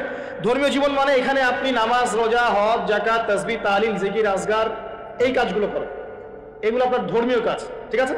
আচ্ছা, একটা জীবন হলো আপনার পারিবারিক জীবন। পারিবারিক জীবন আপনার বিয়ে, শাদী, সন্তান প্রতিপালন, স্ত্রীদের হক আদায়, মা বাবা, ভাই বোন ইত্যাদি, এই যে পুরো একটা পরিবার বন্ড, এই যে সিলাতুর রাহিম, আত্মীয়তার রক্তের সম্পর্ক, এটা আপনি রক্ষা করেন। এটা হলো আপনার পারিবারিক লাইফ। 2 নাম্বার। 3 নাম্বার হচ্ছে আপনার একটা সাংস্কৃতিক জীবন আছে, মানে আপনি কি সংস্কৃতি ফলো করবেন, কোন কালচার ফলো করবেন, এটা একটা জীবন আছে। 4 নাম্বার হচ্ছে আপনার ইকোনমিক লাইফ, ব্যবসা, আপনার অর্থনৈতিক জীবন। এখানে আপনি ব্যবসা বাণিজ্য, চাকরি বাকরি, মুআমালাত, এই বিষয়গুলো করবেন। 5 নাম্বার আপনার পলিটিক্যাল লাইফ, যেখানে আপনি আল্লাহ পাকের খলিফার দায়িত্ব পালন করবেন। আর 6 নাম্বার হচ্ছে গ্লোবাল অ্যাফেয়ার্স, মানে আপনি পুরো ওয়ার্ল্ডকে ডিল করবেন কিভাবে, যদি আপনি রাষ্ট্রের প্রধান হন বা আপনার রাষ্ট্রের দায়িত্ব থাকে। তো এই 6টা বিষয়কে নিয়ে মোটামুটি ভাবে আমাদের এই জীবন। এর বাইরে কি জীবনে কোনো ক্ষেত্র আছে নাকি? বলে বুঝেন নাই মনে হয়? ধর্ম আমাদের জীবন না, অর্থনীতি আমাদের জীবন না, পরিবার আমাদের জীবন না, আমাদের সংস্কৃতি, আমাদের রাজনীতি, সমাজ এবং বিশ্ব, এর বাইরে কিছু আছে নাকি? এই হলো দুনিয়া। এর বাইরে পরকাল আছে। এর বাইরে কি? পরকাল। ওই পরকালে তো মুক্তির জন্যই কোরআন সুন্নাহ এবং ইসলাম, নাকি? এটা তো আমাদের গন্তব্য। দুনিয়ার প্রতিটা সমাধানও ইসলামে পাচ্ছি। এখন তাহলে বুঝতে পারলাম ইসলামী সমাজ মানে কি। ইসলামী সমাজ মানে যে সমাজে শুধুমাত্র কোরআন এবং সুন্নাহ চলে, অন্য কিছু চলে না। কথা কি ক্লিয়ার হচ্ছে না? বুঝাতে পারছি না? আচ্ছা, একটু নড়াচড়া কম করেন। আমরা খুব লম্বা আলোচনা করবো না ইনশাল্লাহ, একটু ধৈর্য ধরেন। সমাজ ব্যবস্থা বুঝাতে পারলাম কি ভাই? সমাজ ব্যবস্থা কি? ইসলামী সমাজ ব্যবস্থা কি? মানে যে সমাজের মধ্যে আল্লাহর ওহী, কোরআন এবং সুন্নাহ, আল্লাহ পাকের বিধান চলে, বাইরে কিছু চলে না। এর বাইরে কি চলতে পারে? এর বাইরে যদি এমন কিছু চলে, লিসেন ভেরি কেয়ারফুলি, এর বাইরে যদি এমন কিছু চলে যেটার সাথে কোরআন সুন্নাহর সংঘর্ষ হচ্ছে, তাহলে সেটাকে ধরে একদম ছুঁড়ে ফেলে দিতে হবে। কথা বুঝতে পারছেন? সমাজে ইসলামী সমাজ আমরা বুঝলাম, ইসলামী সমাজ মানে যেখানে কোরআন সুন্নাহ ভিত্তিক, আল্লাহ পাকের ওহী ভিত্তিক সমাজ চলে। এখন এই সমাজে যদি কোরআন সুন্নাহর সাথে সাংঘর্ষিক কিছু চলে, এটাকে ধরে তুলে ছুঁড়ে ফেলে দিতে হবে, এর নাম ইসলাম। এর সাথে আমরা আপোষ করতে পারবো না। আর যদি দেখা যায় সমাজে কিছু জিনিস চলছে যেগুলোর সাথে ইসলামের সাংঘর্ষিকতা নাই, গান বাজনা সাংঘর্ষিকতা নাই, হ্যাঁ গান বাজনার সাথে সাংঘর্ষিকতা নাই, বোঝাচ্ছি আমি মূলনীতি বলে সহজ করছি, উদাহরণ তো দিব ইনশাআল্লাহ। সমাজে এমন কিছু চলছে যেগুলোর সাথে ইসলামের সাংঘর্ষিকতা নাই, সেগুলো আমরা গ্রহণ করতে পারবো, কোনো সমস্যা নাই। পারবো কিনা? মনে করেন একটা সমাজের মানুষ ট্রেডিশন আছে, এরা মেহমানদেরকে খুব আপ্যায়ন করায়, এমন আছে না অনেক সমাজ, আছে কি নাই? এই কাজটা কি কোরআন সুন্নাহর সাথে সাংঘর্ষিক? তাহলে আমরা সমাজের অংশটা রাখবো কেন? রাখবো না। একটা সমাজে আমরা দেখলাম যে মেয়েরা মাশাআল্লাহ পর্দা তো করেই, পাশাপাশি যখন তারা তাদের গৃহস্থলী কাজগুলো করে তখনও দেখা যায় যে একটা শালীন পোশাক পরে বাসায় কাজকর্ম করছে। এটা ওদের কালচার। আমরা এই কালচারটা রাখতে পারবো না? একটা সমাজে দেখা যাচ্ছে যে এতিমদের ব্যাপারে সমাজের লোকজন খুব সফট, এটা কি কোরআন সুন্নাহর সাথে সাংঘর্ষিক? না, আমরা কি রাখতে পারবো না? একটা সমাজে দেখা যাচ্ছে যে মানুষ এই বৃক্ষরোপণ করতে খুব পছন্দ করে, এমনও কিছু সমাজ আছে, গাছ লাগাইতে সবুজ শ্যামল প্রকৃতি খুব ভালো লাগে, আছে না এমন সমাজ? এই জিনিসটা কোরআন সুন্নাহর সাথে সাংঘর্ষিক, তো রাখতে পারবো না আমরা। এরকম এক্সাম্পল দিয়ে শেষ করা যাবে না। এরকম অগণিত কাজ আছে যেগুলো কোরআন সুন্নাহর সাথে সাংঘর্ষিক নয় কিন্তু সমাজে চলছে, এগুলোকে ইসলামিক সমাজের আওতাভুক্ত করা যাবে, কোনো সমস্যা নেই। কিন্তু যদি সমাজে এমন কিছু চলে যেগুলো কোরআন সুন্নাহর সাথে সরাসরি সাংঘর্ষিক, যেমন এই যে কারো বিয়ে হলে ধুমধারাক্কা গান হয়, তাই কি না? হয় না? এখন এই সংস্কৃতিটার সাথে কোরআন সুন্নাহর আপত্তি আছে। এখন আমরা এটাকে সামাজিকীকরণ করতে পারবো না, ইসলামী সামাজিকীকরণ করতে পারবো না, বরং এটাকে ঐক্যবদ্ধভাবে প্রতিরোধ করতে হবে। সমাজে মনে করেন কোনো সমাজে জুয়া চলে না? তো এই জুয়ার সাথে কি কোরআন সুন্নাহর অনুমতি দেওয়া আছে না সাংঘর্ষিকতা আছে? কন্ট্রাডিকশন আছে না? যেহেতু কোরআন সুন্নাহর সাথে কন্ট্রাডিক্টরি বিষয়, আমরা এই জুয়ার সংস্কৃতি এখানে চলতে দিতে পারি না, বরং আমরা এটাকে প্রতিহত করার চেষ্টা করব। একটা সমাজের মধ্যে মনে করেন বেহায়াপনা, ফ্রি মিক্সিং, সমকামিতা, জেনা, এগুলোকে উস্কে দেওয়া হচ্ছে। এই প্রতিটা বিষয়ের সাথে কোরআন সুন্নাহর আপত্তি আছে। তাহলে এই জিনিসগুলোকে কি আমরা ইসলামী সমাজ ব্যবস্থা আনতে পারবো? তাহলে আমার বক্তব্য মনে হয় বোঝার খুব বেশি কঠিন হচ্ছে আমার মনে হচ্ছে। ইসলামী সমাজ ব্যবস্থায় কোন কোন বিষয় থাকতে পারবে? সর্বপ্রথম আল্লাহ পাকের ওহী থাকতে পারবে, ওহীর বাদ দিয়ে অন্য কিছু চলবে না। কি চলবে? যেগুলোর সাথে ওহীর কোনো সাংঘর্ষিকতা নাই, এমন বিষয় চলতে পারে।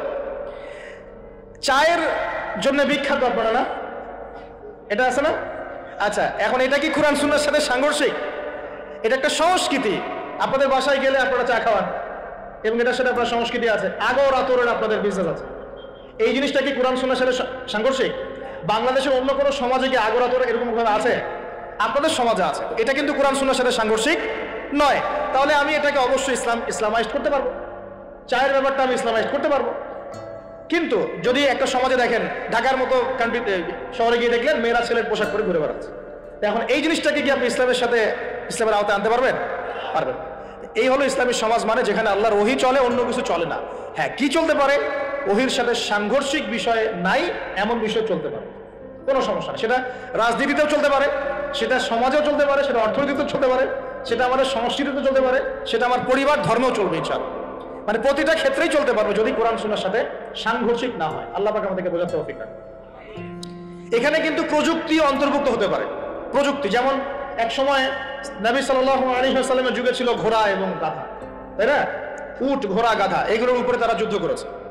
এখন দেখা যায় যে মিসাইল, রকেট লঞ্চার, হ্যাঁ, পারমাণবিক ওয়েপন্স, সভ্যতা চেঞ্জ হয়েছে এবং টেকনোলজি চেঞ্জ হয়েছে। এখন কি এটা কি কোরআন সুন্নাহর সাথে সাংঘর্ষিক হলো? এটা প্রযুক্তিগত বিষয়গুলোকে আমরা অবশ্যই সামাজিকীকরণ করতে পারবো, কোনো সমস্যা নেই। মিডিয়া, এই মিডিয়ার মধ্য দিয়ে ইসলাম প্রচার করা যাবে কিনা? যাবে। তাহলে মিডিয়াকে আমরা সামাজিকীকরণ করতে পারবো যদি আমরা এটাকে সঠিকভাবে ব্যবহার করতে পারি। এই বিষয়গুলো আমরা মাথায় রাখবো। কিন্তু যখন মিডিয়ার মধ্য দিয়ে আপনি ভুল তথ্য প্রচার করবেন তখন পারবেন না। আবার যখন ওই পারমাণবিক ওয়েপন্স আপনি মাজলুমের উপর ফেলে দিবেন তখন সেটা আপনি অ্যাপ্লাই করতে পারবেন। তো বস্তুবাদী বিষয়গুলো আমরা নিব, কোনগুলো? যেগুলো আমরা ইসলামিকভাবে ইউজ করতে পারি, অনইসলামিক ইউজিং না হয়, অন্যের হক নষ্ট না হয়, বা আল্লাহর দ্বীনের কোনো ক্ষতি না হয় ইনশাআল্লাহ তাআলা, সেক্ষেত্রে আমরা এগুলোকে গ্রহণ করতে পারবো। ইসলামী সমাজ আমরা বুঝলাম, ইসলাম কি এক কথায় বুঝলাম, এবং ইসলাম কোন যুগে নাজিল হয়েছে এটাও বুঝলাম। ওই যুগের সাথে আমাদের বর্তমান সমাজে মিল আছে এটাও বুঝলাম। এখন ওই যুগটা চেঞ্জ করেছিলেন কারা? উত্তর, নবী সাল্লাল্লাহু আলাইহি ওয়াসাল্লাম নিজে এবং তার সাথে ছিলেন সাহাবীরা, এবং সাহাবীদের মধ্যে বেশিরভাগ সাহাবী ছিলেন যুবক। সুবহান। ওমর যুবক ছিলেন না বুড়া ছিলেন? হামজা যুবক ছিলেন না বৃদ্ধ ছিলেন? হুযাইফা যুবক না বৃদ্ধ ছিলেন? উসমান রাদিয়াল্লাহু আনহু তখন যুবক ছিলেন না বৃদ্ধ ছিলেন? জাফর ইবনে আবি তালেব, আলী ইবনে আবি তালেব, বেলাল ইবনে রাবাহ, আব্দুর রহমান বিন আউফ, যায়েদ ইবনে হারেসা, আব্দুল্লাহ বিন মাসউদ, নাম জানা না জানা অসংখ্য সাহাবী, বেশিরভাগ যুবক ছিলেন না বৃদ্ধ ছিলেন? নবী সাল্লাল্লাহু আলাইহি ওয়াসাল্লাম কাদেরকে নিয়ে সমাজটা পরিবর্তন করলেন? যুবকরা একটু মনোযোগ দেন, এই অংশটুকু আপনাদের জন্য স্পেশাল। এখান থেকে ফিনিশিং এর দিকে যাবো ইনশাআল্লাহ। তো নবী সাল্লাল্লাহু আলাইহি ওয়াসাল্লাম কাদেরকে নিয়ে ওই আবু জেহেলের সমাজ পরিবর্তন করলেন বলেন? এবং কি হাতে নিয়ে করলেন? আল্লাহর ওহী মানে কোরআন এবং হাদিস। এটাকে শুধু মুখে মুখে আমল করে বলেছেন না নিজে আমল করে দেখিয়েছেন? নিজে বিশ্বাস করেছেন, স্বীকৃতি দিয়েছেন, আমল করেও দেখিয়েছেন, মানুষকে দাওয়াতও দিয়েছেন। এখন একা একা করেছেন না সবাইকে নিয়ে করেছেন? তার মানে ইউনিটি লাগবে। কি লাগবে ভাই?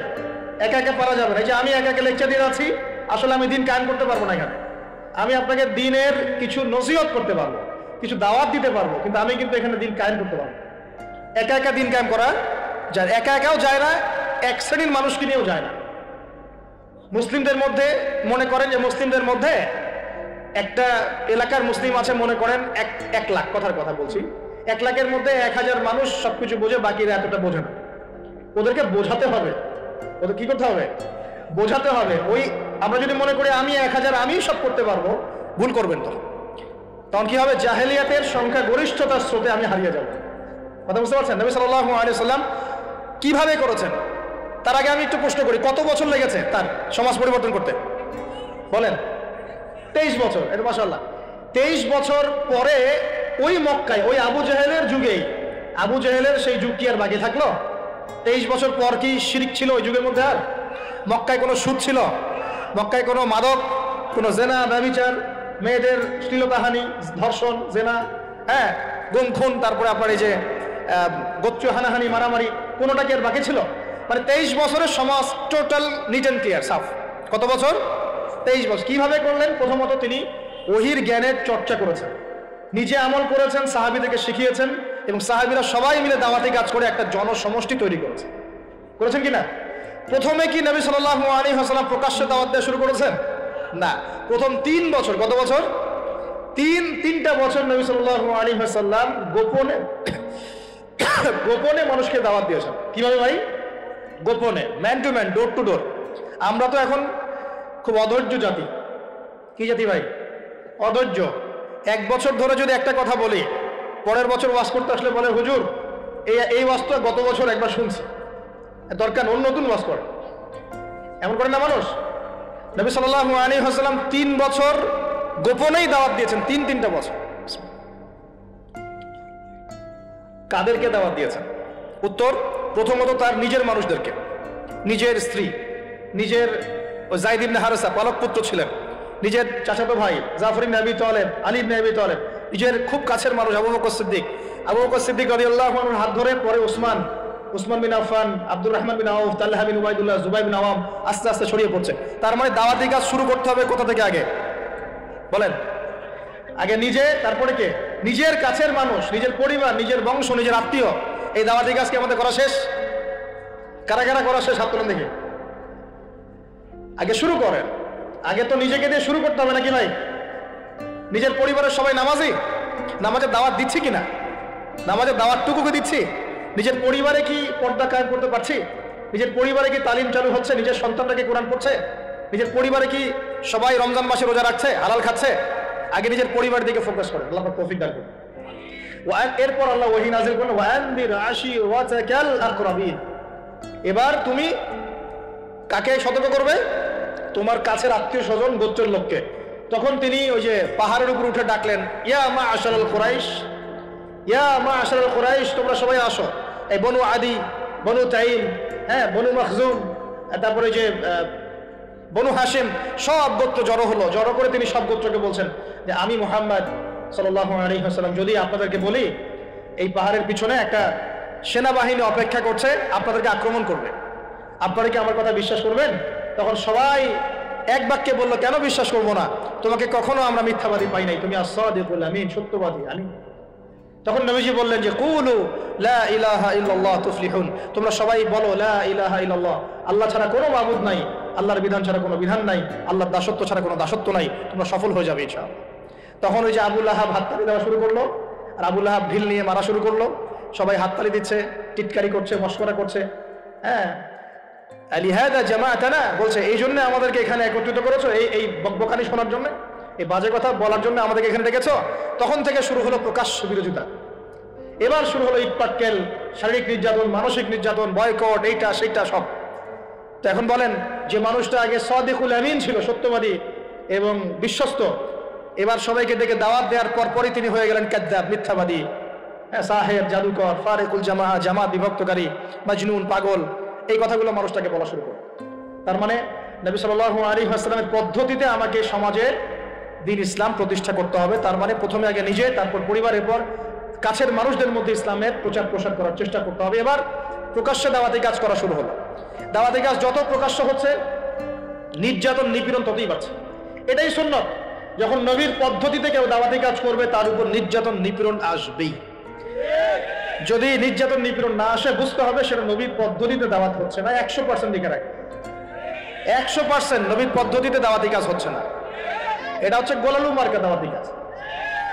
অনেকে হিকমতের দোহাই দিয়েও এইসব গোলালু মার্কা দাওয়াতি কাজ করে। সারা বিশ্বে বড় বড় ইস্যু চলছে, উম্মার মধ্যে বিশাল বিশাল সমস্যা।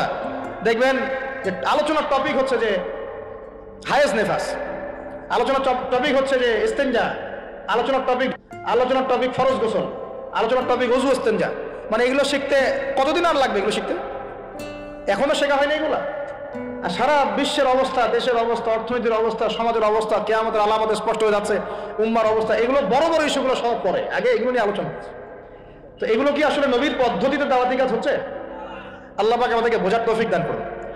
তো প্রিয় ভাইয়েরা, যখন নবী সাল্লাল্লাহু আলাইহি ওয়াসাল্লামের পদ্ধতিতে দাওয়াতি কাজ হবে, তখন কিন্তু নবীর মতো মানে শারীরিক, মানসিক, আর্থিক নির্যাতন কিন্তু আসবেই। এটা মেনে নিতে হবে।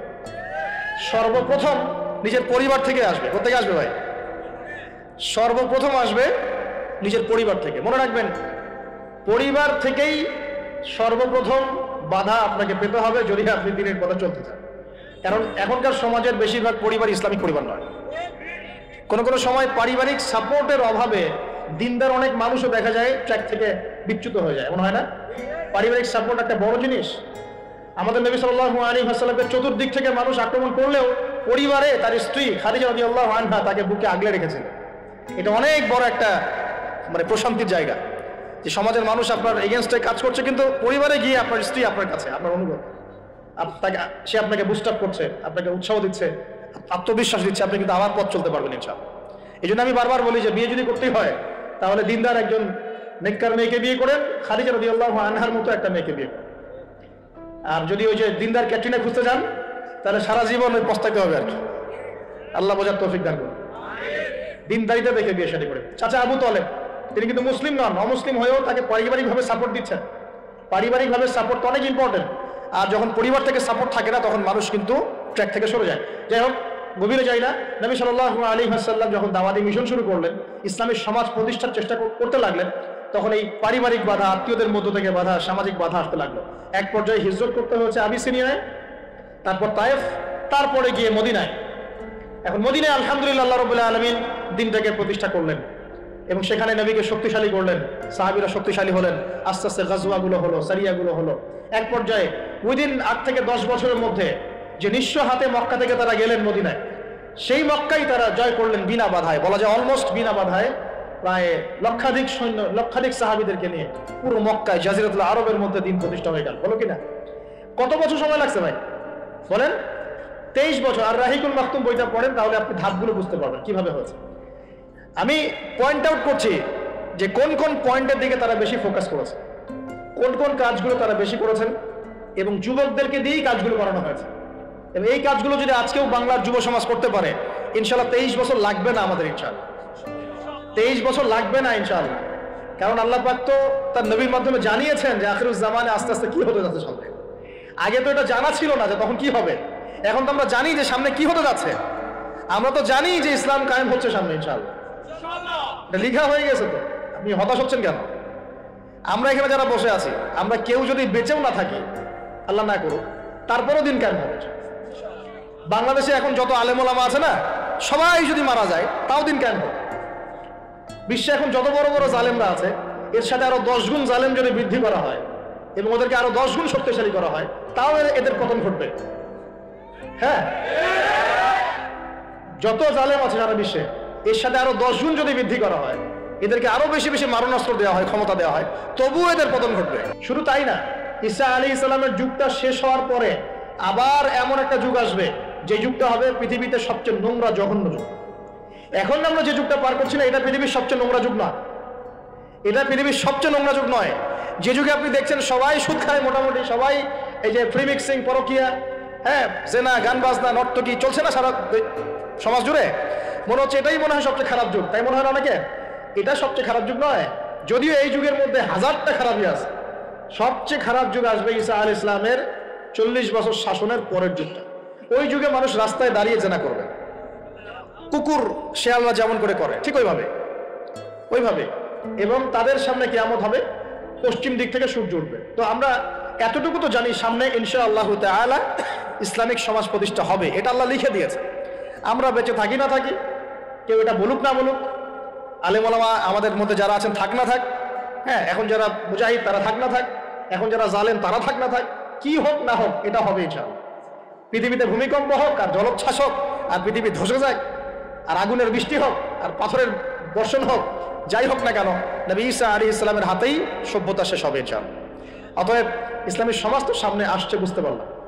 এখন আমার পয়েন্ট, আমার মানে ফাইন্ড আউট করা পয়েন্টগুলো হচ্ছে এই কয়েকটা পয়েন্ট, 10টা পয়েন্ট বলছি। এক, নবী সাল্লাল্লাহু আলাইহি ওয়াসাল্লাম সাহাবীগণ, স্পেশালি যুবক সাহাবীগণ, সাহাবীদের মধ্যে বেশিরভাগই যুবক ছিলেন, যুবকরা আপনারা ভালো করে বোঝার চেষ্টা করেন, তারা ইসলামী সমাজ প্রতিষ্ঠার জন্য প্রথমত নিজের আগে জ্ঞান চর্চা করেছেন। কি করেছেন ভাই? নিজেরা আগে কোরআন হাদিসের জ্ঞান চর্চা করেছেন। যত বড় বড় লেকচার দেন, নারায়ে তাকবীর, আল্লাহু আকবার স্লোগান তোলেন, আইওয়াজ শোডাউন যাই করেন, জ্ঞান চর্চা না করা পর্যন্ত দিন প্রতিষ্ঠা হবে না। জ্ঞান চর্চা করতে হবে। রাজি আছি ইনশাআল্লাহ ভাই? আমরা রাজি আছি তো ইনশাআল্লাহ, যে আমরা আল্লাহ পাকের কোরআন এবং নবীর সুন্নতের জ্ঞান অর্জন করবো ইনশাআল্লাহ। এবং জ্ঞান অর্জন একটা ধারাবাহিক প্রক্রিয়া, একদিন দুই দিন করে থেমে যাব না, আমরা প্রতিদিন একটু একটু একটু একটু করে আগাবো ইনশাআল্লাহ।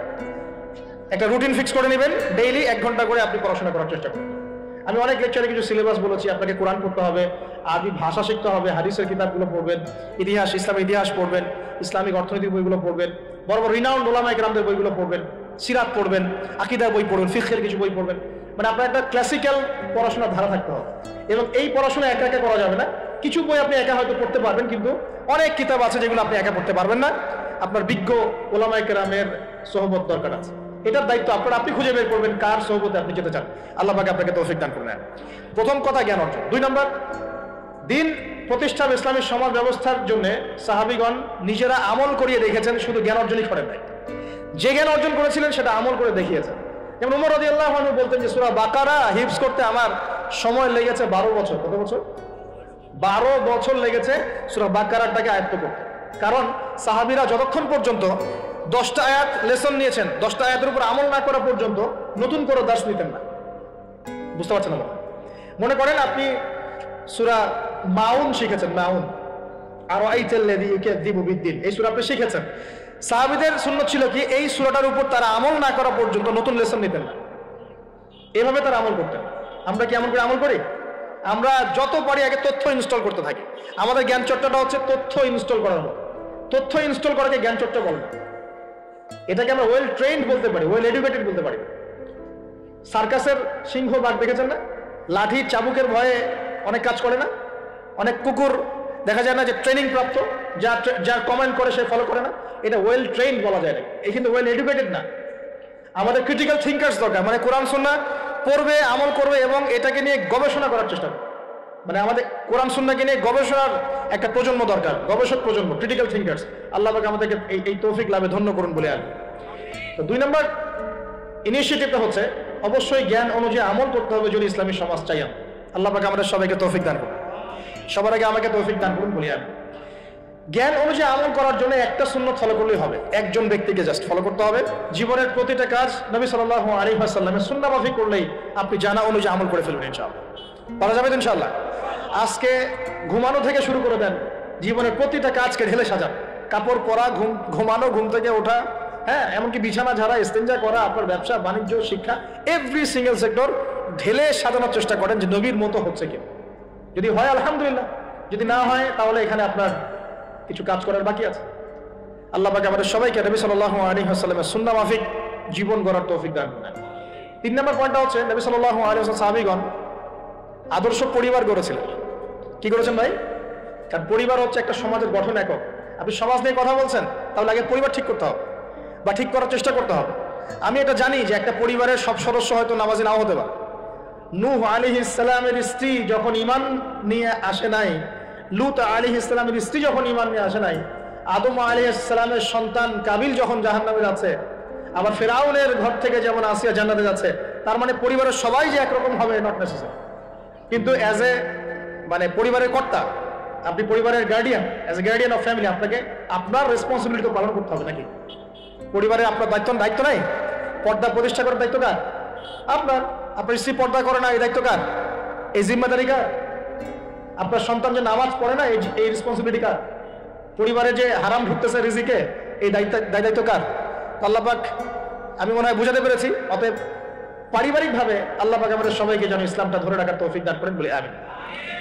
4 নম্বর হচ্ছে নবী সাল্লাল্লাহু আলাইহি ওয়াসাল্লাম সাহাবীগণ দ্বীনের দাওয়াতি কাজ সবাই আমভাবে করেছে। এমন নয় যে নির্দিষ্ট কিছু সাহাবী দাওয়াতি কাজ করতেন, বাকিরা দাওয়াতি কাজ করতেন না, বিষয়টা কিন্তু এমন ছিল না। সবাই মিলেই দ্বীনের দাওয়াতি কাজ করতেন, যে কাজটা আমরা এখন করি না। কতজন ভাই আছেন যারা ডেইলি কমপক্ষে আধা ঘন্টা করে হলো দাওয়াতি কাজ করেন? হাত তুলেন দেখেন। আচ্ছা না, দেখেন, সবাই মিলে যতক্ষণ পর্যন্ত দাওয়াতি কাজ করবো না, সৎ কাজে আদেশ, অসৎ কাজে নিষেধ, ততক্ষণ পর্যন্ত সমাজ ব্যবস্থা কায়েম হবে না। সবাইকে দাওয়াতি কাজ করতে হবে। একজন আলেম আসবেন, একজন বক্তা আসবেন, ওয়াজ করে যাবেন, দাওয়াত দিয়ে যাবেন, ব্যাস এখানেই ফুল স্টপ, ডোর ক্লোজড, তাহলে হবে না। এভাবে সমাজ প্রতিষ্ঠা হবে না। এভাবে তো বললাম, দাওয়াত দেওয়া হতে পারে, একদিনের ওরস হতে পারে, একদিনের ওয়াজ হতে পারে, একদিনের একটা সম্মেলন হতে পারে, কিন্তু প্রতিষ্ঠা অন্য জিনিস। প্রতিষ্ঠা মানে কি? মানে আমি যে আসলাম, বললাম ভাই 5 ওয়াক্ত নামাজ পড়েন, নামাজের দাওয়াত দিয়ে গেলাম। আর প্রতিষ্ঠা মানে কি? যদি এখানকার অথরিটি আমার কাছে থাকতো আর আপনি নামাজ পড়ছেন না, আমি আপনার দোকান সিলগালা করে ফেলতাম। বুঝতে পারেন নাই? আজান আছে, মার্কেটের দোকান খোলা, দোকান সিলগালা হয়ে যাবে, জরিমানা হবে, ভ্রাম্যমাণ কোর্ট, একদম কোর্ট সাথে সাথে বসে আর ফাইন করে দেয়। এটা প্রতিষ্ঠা। নামাজ পড়বে না মানে? মুসলমান নামাজ পড়বে না কেন? তুমি কি অমুসলিম নাকি নামাজ পড়বে না? এর নাম প্রতিষ্ঠা। এটা কি আপনি করতে পারবেন?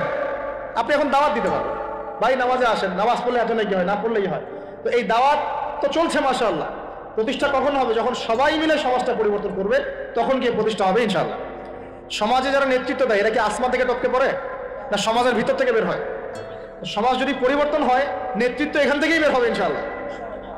আর যখন আল্লাহওয়ালা মানুষরা উপরে যাবে, তখন দেখবেন তারা এইসব অথরিটি ইম্পোজ করবে ইনশাআল্লাহ। যে বলেছিলেন 1 মাস, খালি একটা মাস উমরের শাসন যদি চলে, দেখবেন সব একদম ঠান্ডা হয়ে গেছে, সব ঠান্ডা, একদম ঠান্ডা। এটা ভেরি মাচ পসিবল। 1 মাস সময়, 1 মাস, উইদিন 1 মান্থ। উমর রাদিয়াল্লাহু আনহু যদি এখন বেঁচে থাকতেন, মনে করেন, কথার কথা বলছি, উমর রাদিয়াল্লাহু আনহু এখন বেঁচে আছেন, তিনি আসলেন পাকিস্তানে, আসলেন মনে করেন, সিরিয়াতে আসলেন, কথার কথা বলছি। এমন তাকে মনে করেন দায়িত্ব দিল জনগণ যে আমিরুল মুমিনিন, আপনি সমাজটা ঠিক করেন। তার কয়দিন লাগবে? কয়দিন লাগবে জানেন? হ্যাঁ, আমার ধারণা 3 দিন। কয়দিন হয়? 3 দিন। অথবা তিনি বলবেন যে আমার দ্বারা সম্ভব না, আমি গেলাম। কারণ এখানে একটা কারণ আছে, কারণটা শোনেন। আমি কথাটা কেন বলেছি? আলী রাদিয়াল্লাহু আনহুর যুগে কিছু যুদ্ধ হচ্ছিল না, সিফিনের যুদ্ধ, এই যুদ্ধগুলো, তখন জনগণ, খারেজিদের সাথে যুদ্ধ হচ্ছে, জনগণের মধ্যে কয়েকজন এসে বলছে, আলী রাদিয়াল্লাহু আনহু, ইয়া আমিরুল মুমিনিন, আমরা ওমর রাদিয়াল্লাহু আনহু, আবু বকর সিদ্দিক, ওসমান, তাদের যুগটা পার করে আসলাম, তো ওই যুগে তো এত ফিতনা ছিল না, তা আপনার যুগে এত মারামারি হানাহানি কেন? ঘটনা কি? এই একটু বোঝেন আমার কথাটা, মনোযোগ দেন, খুব ইম্পর্টেন্ট কথা। তো আলী রাদিয়াল্লাহু আনহুকে বলছেন, আপনার যুগে এত হানাহানি মারামারি কাটাকাটি কেন? উমরের যুগে তো এমন ছিল না, আবু বকরের যুগে তো এমন ছিল না, উসমানের যুগে তো এমন ছিল না। তো আলী ইবনে আবি তালেব, বিচক্ষণ মানুষদের মধ্যে অন্যতম একজন বিচক্ষণ মানুষ, তিনি বলছেন, উত্তর দিচ্ছেন, দেখেন কি বিচক্ষণতার উত্তর। তিনি বলছেন, শোনো, আবু বকর ওমরের যুগে আবু বকর ওমর ছিল শাসক আর আমরা ছিলাম জনগণ। আবু বকর ওমরের যুগে আবু বকর ওমর ওসমান ছিল শাসক আর আমি আলী আর আমার মতো মানুষটা ছিল জনগণ। আর আমার যুগে আমি হচ্ছি শাসক আর তোমরা হচ্ছে আমার জনগণ।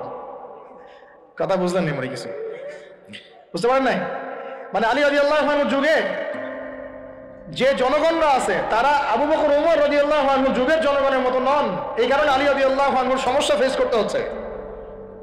তো এটাই বলছিলাম, যখন জনগণ সবাই বলছে আমি সুদ খাবো, সবাই বলছে যে পর্নোগ্রাফি দেওয়া হোক, মদ চলুক, বেপরদামি চলুক, হ্যাঁ জুয়া চলুক, আর আমি বেচারা একা একা বসে যদি বলি না এগুলো সব হারাম, তা আমাকে তো পিঠা এখান থেকে সরাই দেবে, তাই না বিষয়টা? তার মানে সমাজের মানুষকে পরিবর্তন করতে হবে। আল্লাহ পাক এটা বোঝাতে হবে। মানুষ যখন পরিবর্তন হবে ইনশাআল্লাহ, তখন দেখবেন এখান থেকেই যোগ্য নেতৃত্ব উঠে আসবে।